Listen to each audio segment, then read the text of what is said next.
اللہ کے حبیب محمد مصطفیٰ آقائے دو جہاں صلی اللہ علیہ وآلہ وسلم کے والد ماجد تو آپ سب جانتے ہیں اس وقت انتقال کر گئے تھے جب حضور شکم مادر میں تھے، اور والدہ اس وقت انتقال کر گئی تھی جب آپ کی عمر مبارک صرف 6 برس تھی۔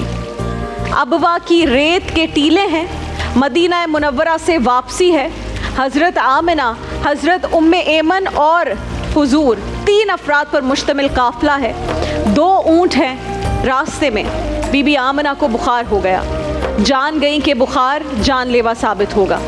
ام ایمن کو اپنے پاس بلایا، حضور کا ہاتھ تھام کر ان کے ہاتھ میں تھمایا اور کہا، ام ایمن میرے بچے کو بحفاظت امیر قریش عبد المطلب تک پہنچا دینا۔ اور پھر اپنے بیٹے کو پاس بٹھایا، رسول اللہ ماں کے سرہانے بیٹھے ہیں، سر پہ ہاتھ رکھا، پیار کرنا چاہا اور کوئی بات کرنا چاہی، لیکن ضبط کے سارے بندھن ٹوٹ گئے، آنکھوں سے آنسو بہنے لگے۔ بیوہ ماں نے جب اپنے در یتیم کے سر پہ ہاتھ رکھا تو پھر عرب کی ریت کے ذرے بھی رو رہے تھے۔ سیدہ آمنہ نے، بی بی آمنہ نے روتے ہوئے چند جملے کہے جو ابن حشام نے محفوظ کیے ہیں۔ فرمایا، بیٹا ہر نئی چیز کو پرانا ہو جانا ہے اور ہر باقی کو فنا ہو جانا ہے۔ میں بھی جا رہی ہوں اللہ کے پاس، لیکن میرا ذکر نہیں مٹے گا، اس لیے نہیں مٹے گا کہ میں دنیا میں تیرے جیسا پاکیزہ بیٹا چھوڑ کر جا رہی ہوں۔ جن ماں کے بیٹے اتنے اچھے ہوں ان ماؤں کا ذکر نہیں مٹا کرتا۔ یہ جملے کہے ناظرین کرام بی بی آمنہ نے، اور اس کے بعد بی بی آمنہ نے اپنی آنکھیں بند کر لی۔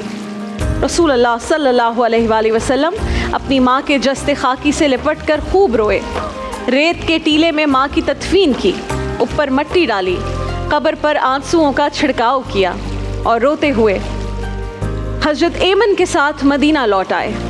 وقت گزرتا چلا گیا اور پھر تاریخ کی آنکھوں نے وہ منظر بھی دیکھا کہ جب سارے عرب و عجم میں آپ کے نام کے چرچے ہوتے تھے۔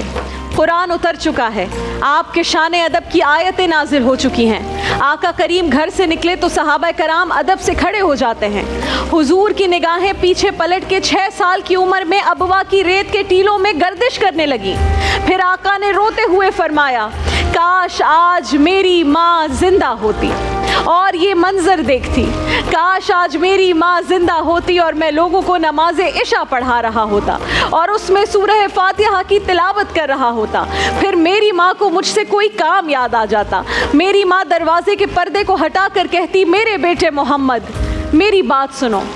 فرمایا، لوگوں میں اپنی نماز مختصر کر دیتا، ماں کی بات کو سننا، اس کا حکم بجا لانا ضروری ہے۔ تو یہ ماں ہی ہے جس کی محبت کو ناظرین کرام مصطفیٰ کریم نے بھی محسوس کیا۔ اونچی مسندوں پہ بیٹھنے کا وہ مزہ نہیں جو ماں کے قدموں میں بیٹھنے کا مزہ ہے۔ ماں جب بولتی ہے تو اس کے لہجے میں فرشتے بولتے ہیں۔ ماں جب مسکرا کے دیکھ لیتی ہے تو لگتا ہے جنت کی ساری کلیاں کھل اٹھی ہیں۔